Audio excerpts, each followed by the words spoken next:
Sungai-Mu yang tidak pernah kering Tuhan. Sungai-Mu yang selalu mengalir dalam hidup kami. Biarkan memenuhi hati kami. Biarkan membalut setiap kami. Biarkan menguatkan kami.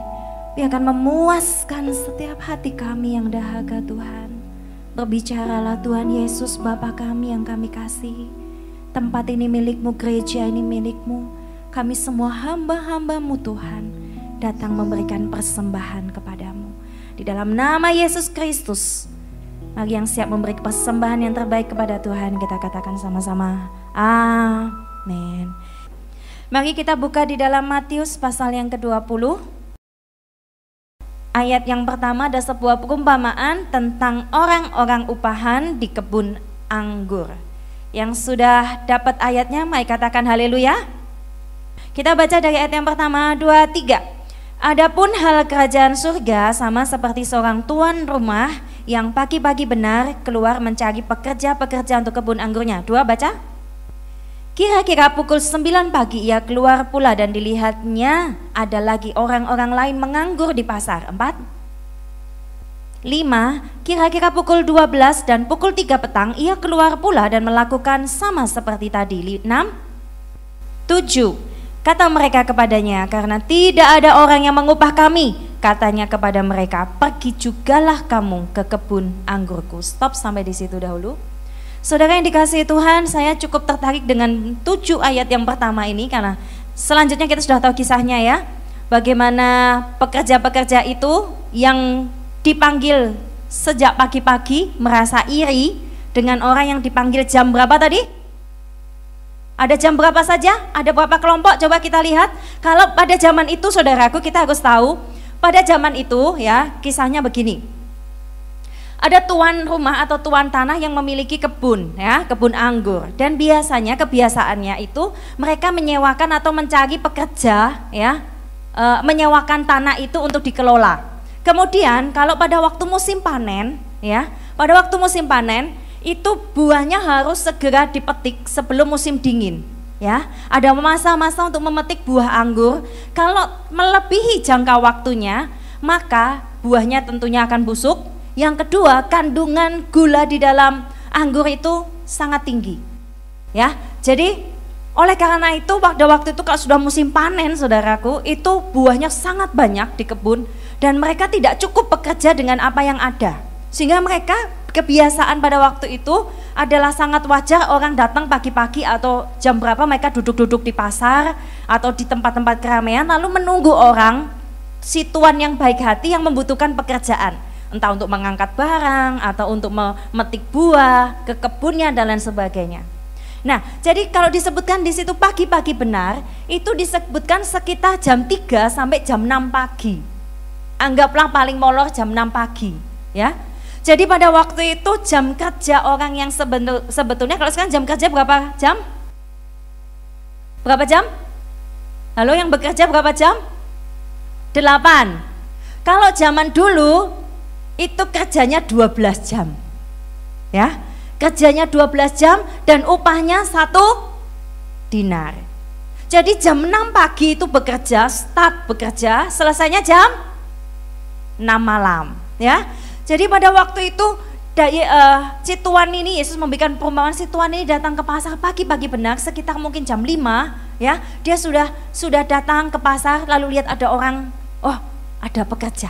Karena ternyata untuk memetik buah anggur yang sangat banyak ini tidak cukup dengan pekerja yang ada. Kisahnya seperti itu. Sehingga mereka harus mencari pekerja. Dan jam 6 pagi ya, anggap itu jam 6 pagi, jam 6 benar. Kemudian jam berapa lagi? 9. Jam berapa lagi? 12. Mana suaranya? Jam berapa lagi? 3. Kemudian jam 5. Jadi ada 5 kelompok saudaraku di jam yang berbeda.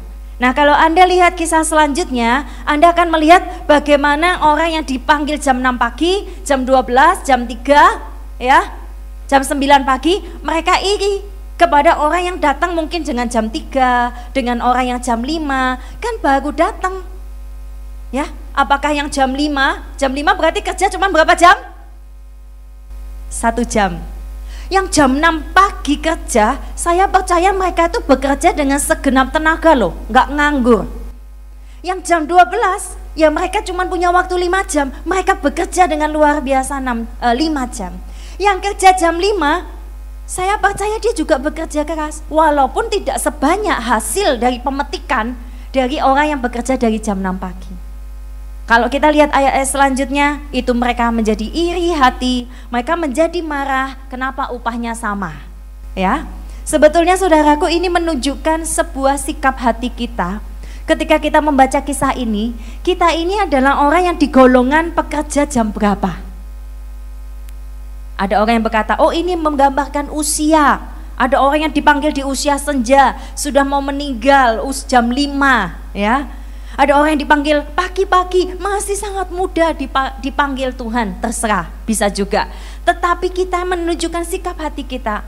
Ketika kita melihat orang lain, melihat pelayanan orang lain, apakah hati kita, saudaraku, sama seperti itu? Kita menjadi iri, kok bisa ya dia seperti ini? Kok bisa, kok enak banget ya? Upahnya kok sama, dan lain sebagainya. Nah, saya tidak bahas itu, tetapi kita lihat 7 ayat pertama ini, saudaraku.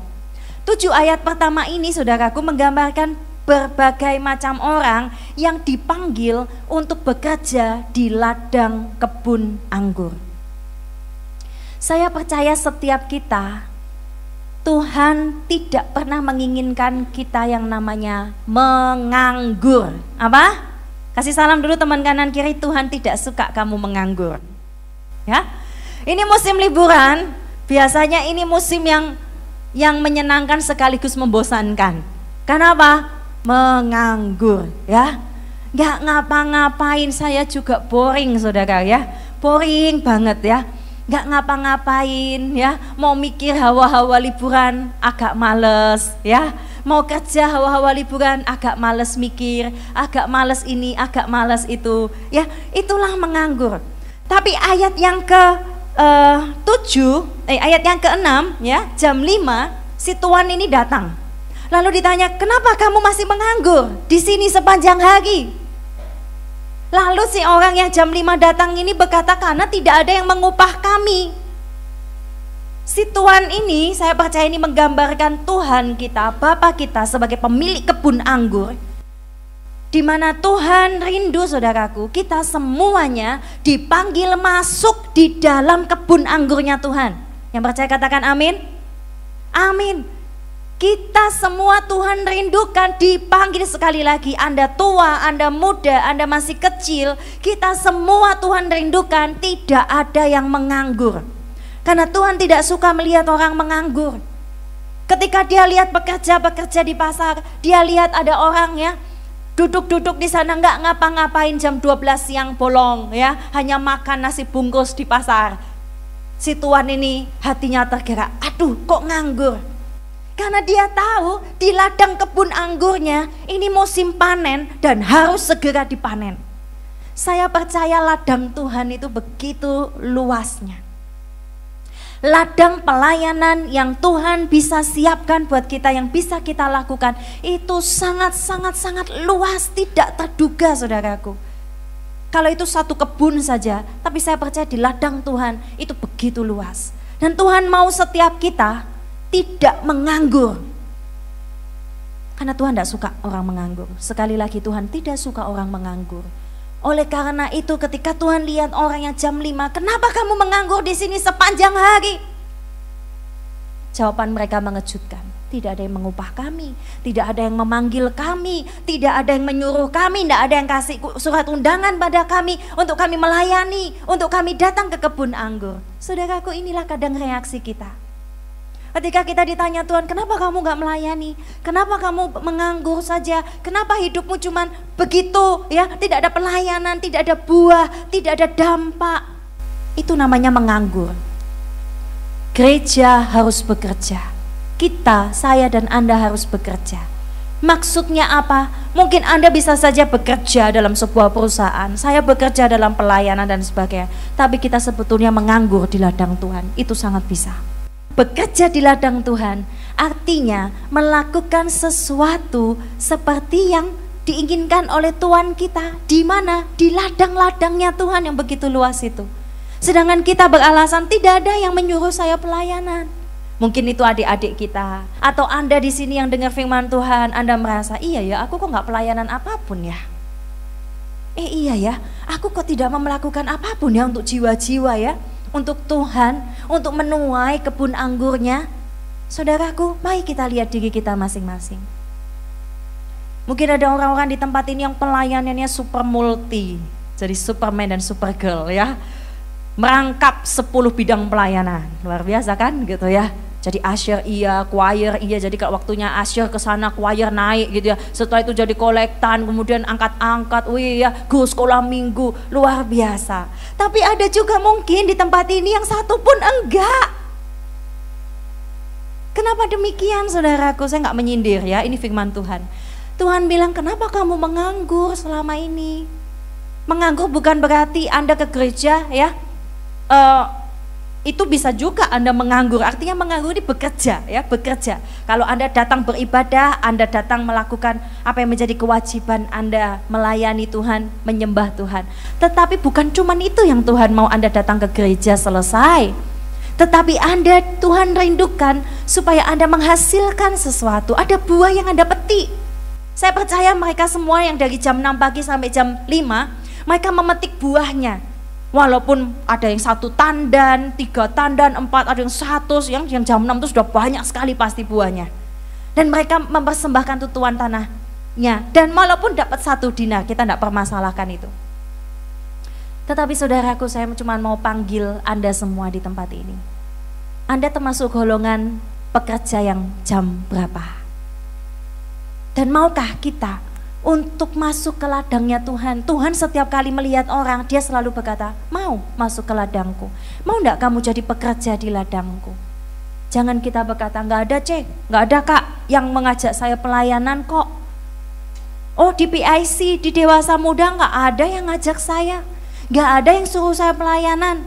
Kalau saya enggak pelayanan ya sudah, saya enggak datang, saya enggak mau datang. Saudaraku, itu adalah pekerja-pekerja yang betul-betul upahan ya. Tapi saya percaya Tuhan rindu kita semua menjadi pekerja di ladangnya Tuhan. Amin. Siapa yang mau bekerja di ladang Tuhan, angkat tangan. Kasih salam dulu teman kanan kiri. Selamat bekerja di ladang Tuhan. Jadi setelah ini tolong dilihat teman kanan kirinya. Siapa yang masih menganggur ya, dalam tanda kutip, ajak dia untuk tidak menganggur, untuk memetik kebun anggurnya Tuhan. Ajak saudaraku. Mungkin tuh adik-adik rohani kita, anak-anak rekom kita, siapa dari mereka yang tidak melakukan apa-apa, datang gereja selesai, ayo kita ajak mereka.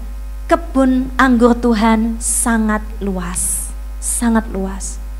Saudaraku, saya ceritakan latar belakang sedikit tentang kebun anggur. Coba kita buka di Matius pasal 21. Pasal 21 ayat 33, perumpamaan tentang penggarap kebun anggur. Ayat 33, dengarkanlah suatu perumpamaan yang lain adalah seorang tuan tanah membuka kebun anggur dan menanam pagar sekelilingnya. Ia menggali lubang tempat memeras anggur dan mendirikan menara jaga di dalam kebun itu. Kemudian ia menyewakan kebun itu kepada penggarap, lalu berangkat ke negeri yang lain.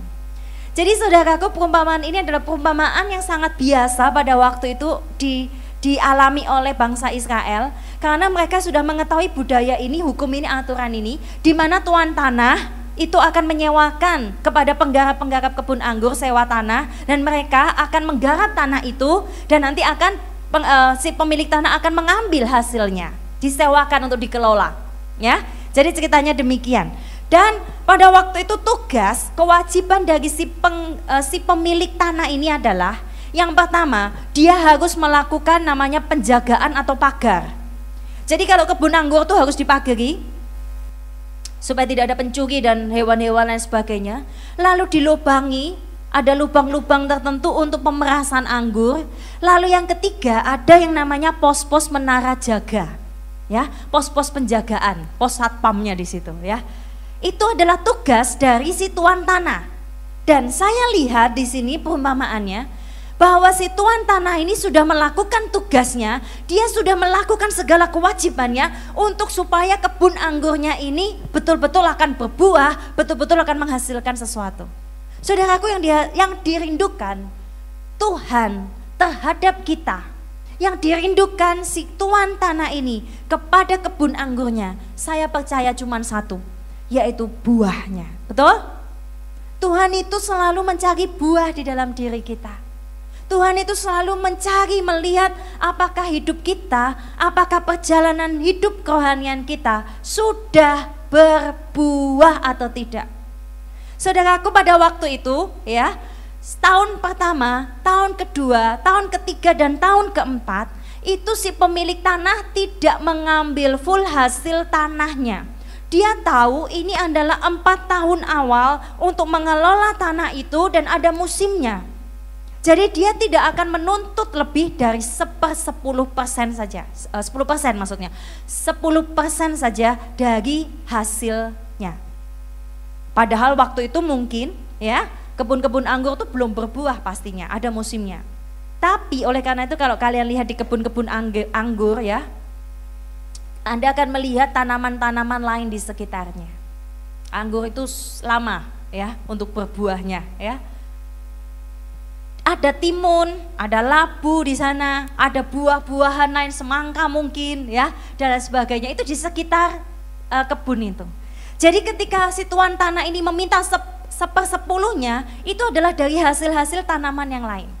Sedangkan tahun kelima, ini pelajaran buat kita ya, saya juga baru tahu, ternyata tahun kelima itu tuan tanah akan menuntut haknya minimal separuh, saudaraku, dari hasil kebun anggur itu. Nah, kisahnya demikian. Lalu kita bahas kisah selanjutnya. Ayat 34, setelah si tuan tanah ini pergi ke luar negeri ya, 34 ketika hampir tiba musim petik, jadi sekitar mungkin sudah hampir tahun keempat kelima ya, ia menyuruh hambanya kepada penggarap itu untuk menerima hasil yang menjadi bagiannya. Tetapi penggarap itu menangkap hambanya itu, lalu memukul yang seorang, membunuh yang lain, dan melempari yang lain pula dengan batu. Kemudian tuan itu menyuruh hamba yang lain, lebih banyak dari yang semula, tetapi mereka pun diperlakukan sama seperti kawan-kawan mereka.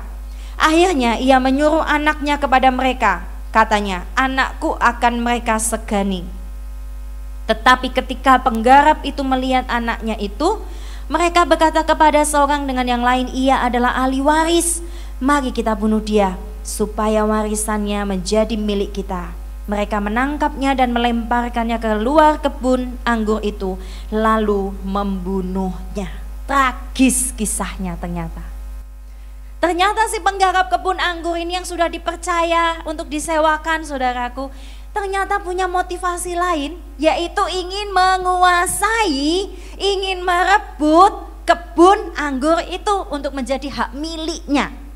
Padahal itu adalah sewa, padahal itu adalah hak milik dari si tuan tanah. Nah, kebiasaan di zaman itu, saudaraku, ada hukumnya seperti ini.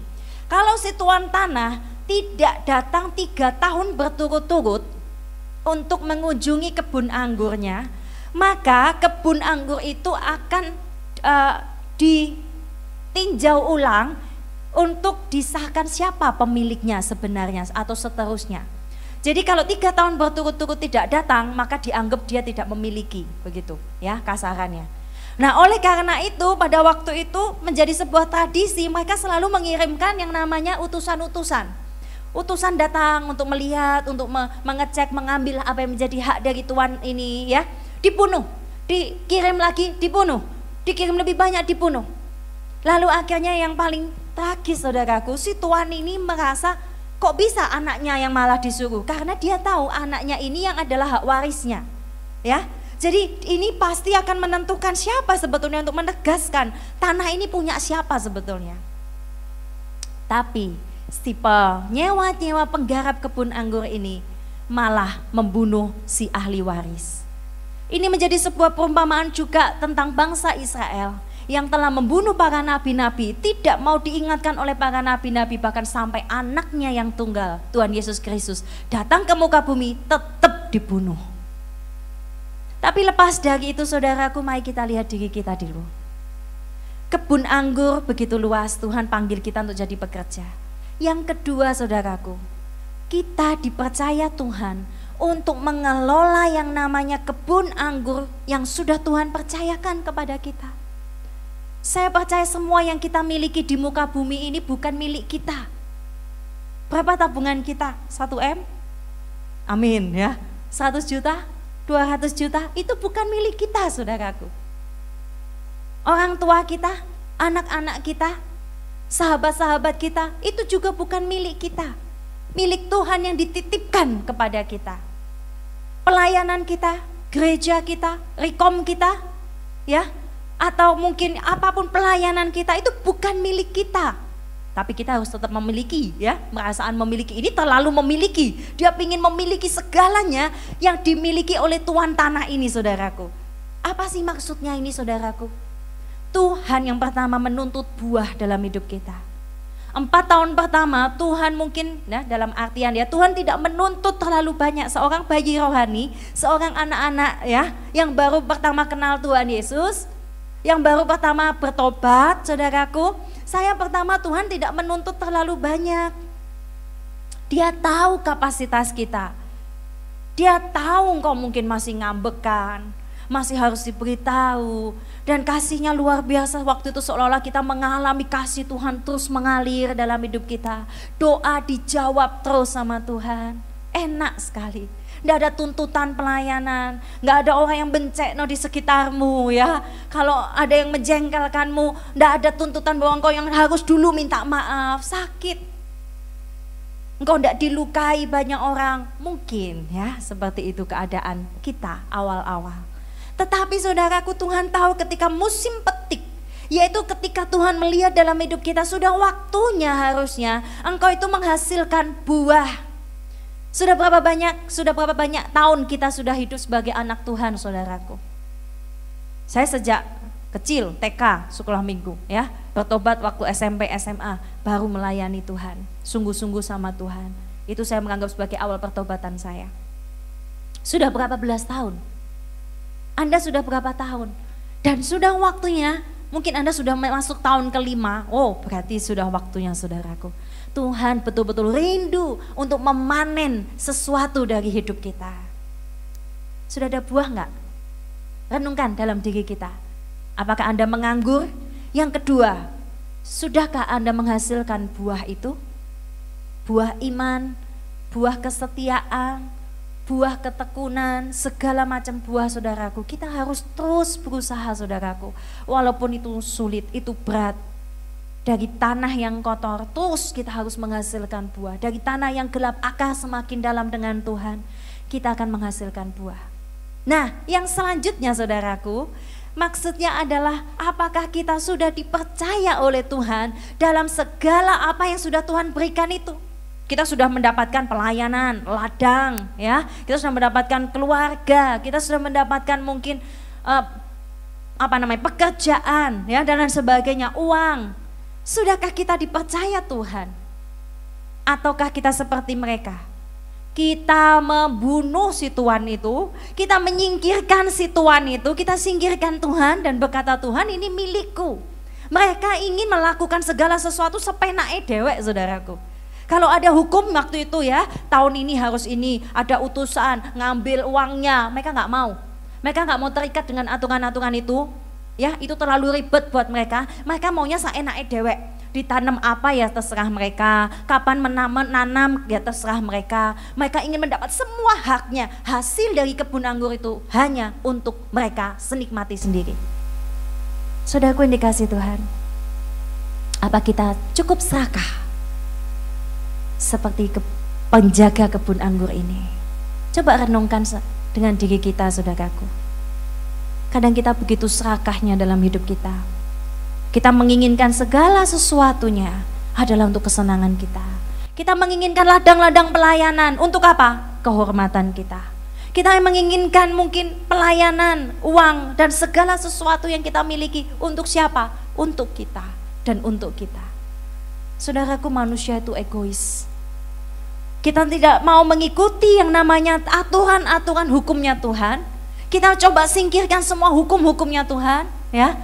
Kalau ada Tuhan kasih hukum sebelum kau berpasangan kau harus begini, ya kan? Tuhan kasih hukum sebelum kau pelayanan menjadi pelayan Tuhan, kau harus mempersiapkan dirimu. Tuhan berikan aturan lagi, kalau engkau bekerja berikan 1/10 ya. Bahkan yang belum bekerja pun kita harus belajar, saudaraku. Jangan menunggu begini, Tuhan kalau aku nanti sudah kerja ya, dapat gaji 3 juta, 4 juta, 5 juta, baru aku kasih 1/10-nya buat engkau. Enggak. Dari tahun pertama sampai tahun keempat pun mereka sudah memberikan 10%-nya untuk tuan tanah. Tidak harus menunggu engkau kaya raya untuk memberikan 1/10. Mulai dari kita mulai masih kecil bahkan ya. Anda sudah mengerti hukum 1/10, mengerti hukum buah sulung, mengerti hukum memberi buat Tuhan. Maka mari kita memberi buat Tuhan. Anda yang masih ngekos ya, Anda yang masih uangnya sedikit, mungkin dapat uang jajan dari orang tua, belajar persepuluhan. Itu hukum. Tapi kadang saudaraku kita nggak pingin terikat dengan hukum-hukum itu saudaraku. Entah hukum dalam apapun ya, bukan 1/10 saja. Kita nggak mau. Karena diikat oleh hukum Tuhan itu mungkin nggak enak buat kita. Harus beginilah, harus begitulah. Kita nggak mau.